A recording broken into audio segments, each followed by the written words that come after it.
watching this video, there is a 99.9% chance that you know this song. Here I am, doing everything I can, holding on to what I am. That song is Superman by Goldfinger from the soundtrack to the original Tony Hawk Pro Skater. And Goldfinger has managed to hold on to their success for over 3 decades now, selling millions of albums and covering many different genres, all thanks in no small part to the absolutely god-tier songwriting ability of their vocalist, John Feldmann. And Goldfinger is primarily known as being, I guess what you could call a ska punk band, mixing the fast-paced, energetic parts of punk with the classic upbeat, skanking guitars of ska. And so they were really there at the perfect time to pop off in the mid-90s, while both skate punk and ska were reaching the height of their powers. And today, John Feldmann is known as one of the most successful producers in pop and rock, working with everybody from Blink-182 and Papa Roach, to Panic at the Disco, Stick to Your Guns, Black Veil Brides, and Fever 333. But how did all this happen? How did John Feldmann go from playing in a funk rock band and working at a shoe store, to starting a ska band that became synonymous with one of the most successful video game franchises of all time, and ultimately work alongside some of the biggest artists in the genre? Those are the questions that I will try to answer in this video. And also, I'd like to thank Factor for sponsoring this video. Eat stress-free this summer with Factor's delicious, ready-to-eat meals made with ingredients that you can trust. Their fresh, never frozen meals are chef-prepared, dietitian-approved, and ready to eat in just 2 minutes. And best of all, it's delivered right to your door. That means you can skip the trips to the grocery store and all the chopping and the prep and the cleanup and all that, while still getting the flavor and nutrition that you need. And if you eat out a lot, it's a great way to save money. It's cheaper than takeout, or even worse, delivery, which honestly is a complete waste of money, and the food also usually sucks. And Factor also has a ton of options, over 35 different meals. Personally, I like Calorie Smart, which is less than 550 calories per serving, but they also have options like keto, vegan and veggie, and many more. I love that I don't have to think about what I'm going to make for lunch. I just pick something and I know that it's going to taste good, but I'm still going to hit my macro goals. So if you want to check out Factor, and honestly, I think you should, head to factor75.com or click the link below and use the code PUNK50 to get 50% off your first Factor box and 20% off your next month of orders. That's code PUNK50 at factor75.com to get 50% off your first box and 20% off your next month of orders.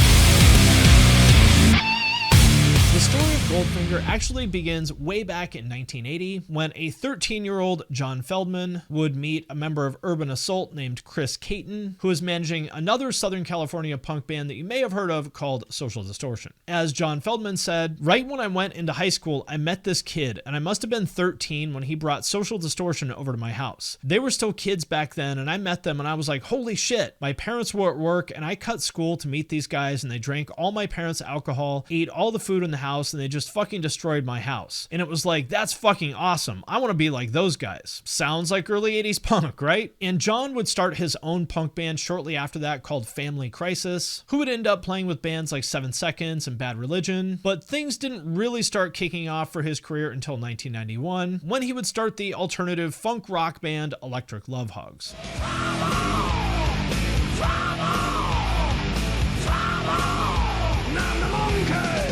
And Electric Love Hogs had a very interesting lineup that was made up of some musicians that would go on to be part of some really, really significant projects. For example, the drummer Bobby Hewitt, who went on to form the industrial rock band Orgy, Stephen Perkins from Jane's Addiction, and Dave Kushner from Wasted Youth and later Velvet Revolver. But as if this star-studded cast of California rockers wasn't already amazing enough on its own, the band would record their debut album in 1992, which would be co-produced by Tommy Lee of Motley Crue. Tommy just was a fan of the band, and he's like, you have to let me produce. And he was the greatest. And I learned so, because I'm a producer now. Yeah. I learned so much. The guy would just be in the studio, so just jacked on life. I mean, he was the greatest. And he would just sit there and he'd light his farts on fire. And we would just laugh hysterically till 4 a.m. making music. It just, what it did for me is it allowed me to have fun in the studio when I was so nervous making that album, my first album ever, you know, on 2-inch reel to reel. The band got signed to Polygram Records, but after their record flopped, the members went their separate ways and generally went on to bigger and better things. And during the fallout of Electric Love Hogs, John ended up working at an LA shoe store where he would meet future Goldfinger bassist Simon Williams, and the two of them decided to start a band that would go on to become Goldfinger. And not long after the band formed and recorded their first demo, they ran into an A&R named Patrick McDowell while working at that same Santa Monica shoe store that John and Simon met at, and in basically a totally chance encounter handed him the band's demo, which eventually ended up in Goldfinger signing to Mojo Records. And recordings of that demo itself don't seem to exist anywhere online, but many of the songs there were re-recorded for the band's first EP, Richter. And while the songs there don't have the best production, you can clearly hear the band's potential and songwriting ability, especially in early versions of songs like Miles Away and Here in Your Bedroom, both of which are staples in the band's catalog to this day. How deep is your love? How deep is the ocean? How deep is the sea? And how deep is my love? I mean, you listen to that and it's no wonder why an A&R exec would hear those songs during the booming years of the 90s skate punk and ska thing, and just before the real rise of the third wave of ska, offer them a record deal. Goldfinger would record their first album in 1995 with producer Jay Rifkin, who, aside from also being the founder of Mojo Records, was also responsible for mixing and recording a lot of film scores like True Romance, Days of Thunder, and many more, thanks to being lifelong friends with the famous composer Hans Zimmer. When I wake up tomorrow, you have changed 'cause I still feel the same. Which is actually a really interesting and pivotal sort of moment in Goldfinger's history, because this led to Goldfinger recording their first album in the same studio as The Lion King 2, Simba's Pride. And because the producer didn't really know a lot about punk, this got Feldmann his first experience working behind the board on a real album. So Jay, who knew nothing about any of this kind of music, like he had never heard Bad Religion or any bands of this genre, and he was just like, but he heard the songs. He heard Here in Your Bedroom as being like a really well put together song. And so when we recorded that song in the studio, it was like everyone, I think everyone involved at the time, like my band, Jay, Patrick, all knew that that was going to be the single. And Goldfinger knew from the very beginning that they wanted to push ska into the album, but having no one in the band who played any horn instruments, they got some assistance in that department from some other Southern California ska bands, specifically Real Big Fish and Hepcat. As Feldmann said about the debut album in the liner notes of the 20th anniversary version, the way we made that record was so backwards and unprofessional, and it worked. I sang in an unauthentic voice. I came into my own as a singer by album 3. The first record I was channeling somewhere between Joe Strummer, Tim Armstrong, some exploited, some forced English accent, but there's something very innocent about it. At the time, I was selling shoes. I was this desperate kid trying hard to not have a life in retail. And it worked. Here in Your Bedroom made it to number 5 on Billboard's Modern Rock Tracks in the US, and remains a staple in their catalog to this day. And while Feldmann himself doesn't refer to the album as ska, you could certainly be fooled into thinking they were a ska band based on the music video for the first single, which is complete with everything from checkered floors, the band in suits, and of course that iconic old school 50s microphone that everybody uses in videos and literally nowhere else because it sounds absolutely horrible. And that song got the band their network television debut on Conan in 1996, and while the album also had 2 other singles, Mabel and Pictures, which didn't do as well as Here in Your Bedroom, still they proved that the band had more than just one good song, which is something that was very important in the 90s with so many of these one-hit wonders popping up all the time.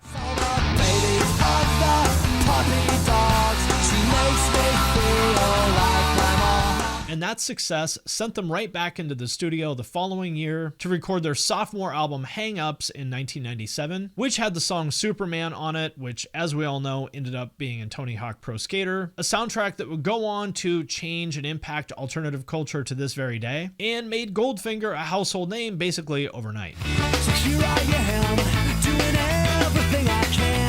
And although Superman went on to kind of define the band, there was a lot of tension within Goldfinger in regard to how heavily horns were featured on the track, with their guitarist Charlie Paulson threatening to leave the band over their inclusion at the end of the song. First and foremost, in the second album, Hang Ups, I wanted it to be like a real ska record. And Charlie fucking threatened to quit the band over that horn part at the end of Superman. He's like, if you put that horn part in, I'm quitting the fucking band.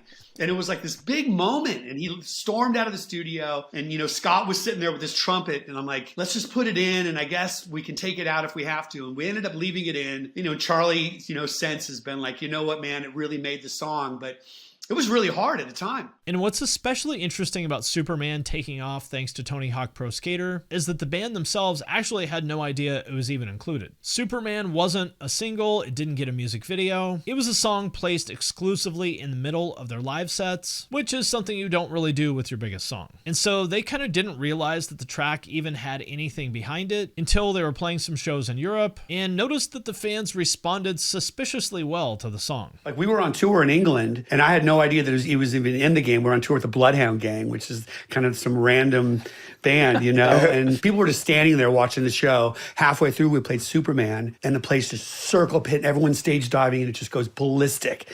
And after the show, I'm like, what is going on with Superman? And we called the label. It was just in the set? It wasn't like the last song? It was in the middle of the set. Yeah. We had no idea. It was just a random song that was on our second album, and it just became like this, I don't know, because of the video game. It just changed everything. Pretty cool, right? Not a bad way to find out that your band had suddenly made it. And Superman wouldn't only be a huge part of Goldfinger's success, but the game's success as well. So much so that a documentary about the game even references it in the title. It's called Pretending I'm a Superman, the Tony Hawk video game story. And from here, the band would release their third album, Stomping Ground, which is a lot more refined from a production standpoint, definitely showing off Feldmann's growth as a producer by this time. And while it didn't do particularly well in the States, it did manage to do well in Europe, thanks in large part to their cover of the famous German pop song 99 Red Balloons. 99 red balloons falling in the summer sky. And Goldfinger would continue releasing albums through the 2000s, none of which got them the success of Superman, but did manage to keep them in the good graces of their solid, dedicated fan base, despite trading in their early ska sound for more of a traditional pop-punk sound, as heard in songs like Spokesman, which is my personal favorite Goldfinger song,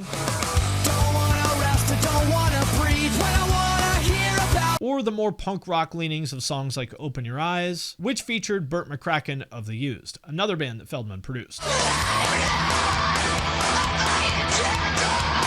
And there's a lot of people who might say that Feldmann's brand of, I guess you could say, commercially friendly punk rock might not be for them, because to some people it might feel a little bland and toothless in the context of a time where skate punk was probably at its creative and commercial peak. But one thing that Feldmann was far from commercially friendly about was his strong conviction in veganism, even going so far as to release a music video for the song Free Me, which is essentially just 3 minutes of absolutely horrifying slaughterhouse footage. Just wanna feel what life should be.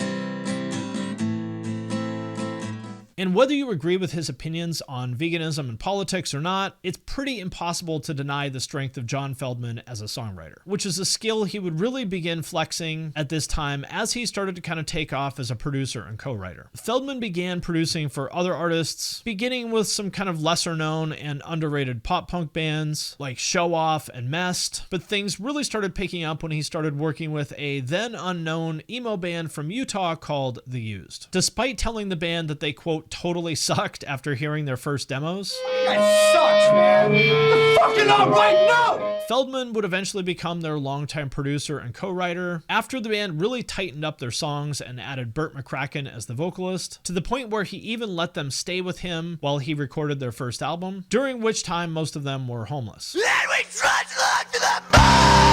You taught me how. See me find a home. I slept in his mouth. Then you rolled my eyes. But Feldmann wasn't satisfied with just being a producer and co-writer. And by the time he found The Used, he had begun a journey which he is still on to this day, which is not just producing bands, but making bands. I knew this band had something that nobody else had, you know, and in my heart, I mean, I played for people, and Not everyone got it because it was so raw, but I just knew that this band could just change what's going on with music, you know, and that's what I want to do. I want to work with bands that could change the world. And to this day, he's lifted the careers of Story of the Year, Good Charlotte, We Came as Romans, 5 Seconds of Summer, and The Fever 333, to name just a few. While Goldfinger would remain Feldmann's primary focus for most of his life, continuously releasing music and seemingly just genuinely having a great time being in a band, by the mid-2000s, his name began popping up more and more in the credits of a lot of major label releases, even including some of these mainstream pop stars like Ashley Simpson and Hilary Duff. Wake up on a Saturday night. Could be New York, maybe Hollywood and Vine. And throughout the 2010s, Feldmann just continued working with bands, whether new or old, all the while releasing albums with Goldfinger, just kind of whenever they wanted, and always delivering the same kind of just fun pop punk and pop rock songs that they were known for. And you would have been forgiven for thinking that Feldmann and company had more or less just found their late stage careers, and they were content to just sort of ride that out. And then it was announced that Feldmann would be producing and co-writing the long-awaited Blink-182 comeback album California, and by the time we heard the band's first single, Bored to Death, everyone had an opinion on John Feldmann, especially with how much of a hand he had in the production and songwriting of the record, with a lot of the songs having the sort of anthemic quality of what some people refer to as the Feldmann chorus. And whether you like his brand of songwriting or Blink-182 in general, this is a guy who is obviously very passionate about what he does, and this was very clearly the case on California. You know, I want to feel something. I want to get goosebumps when I hear a song. I mean, Hoppus and I, you know, when we first wrote Bored to Death, it was like when we got to the bridge, you know, I had ideas for chords, but he just went in the room and just started like riffing off this melody for the bridge of that song. And I just got, I mean, huge, just goosebumps. I'm like, dude, come in. I showed him my goosebumps. He's like, wow. I got goosebumps. It's like, it was so good. Like when those moments happen, I know if I can feel a certain way, the world can feel a certain way, you know? And that's the thing that I feel like I have to do best is get that out of an artist. And while Feldmann's production had become increasingly polished over the years, this album was far and beyond what a lot of people expected, and it was widely criticized for being too clean and overproduced. For example, like Anthony Fantano refused to even give it a numerical score and just called it not good. And while the critics had a lot of issues with this album beyond the production, if someone has a negative opinion of California, it's safe to say that the production was oftentimes a part of that.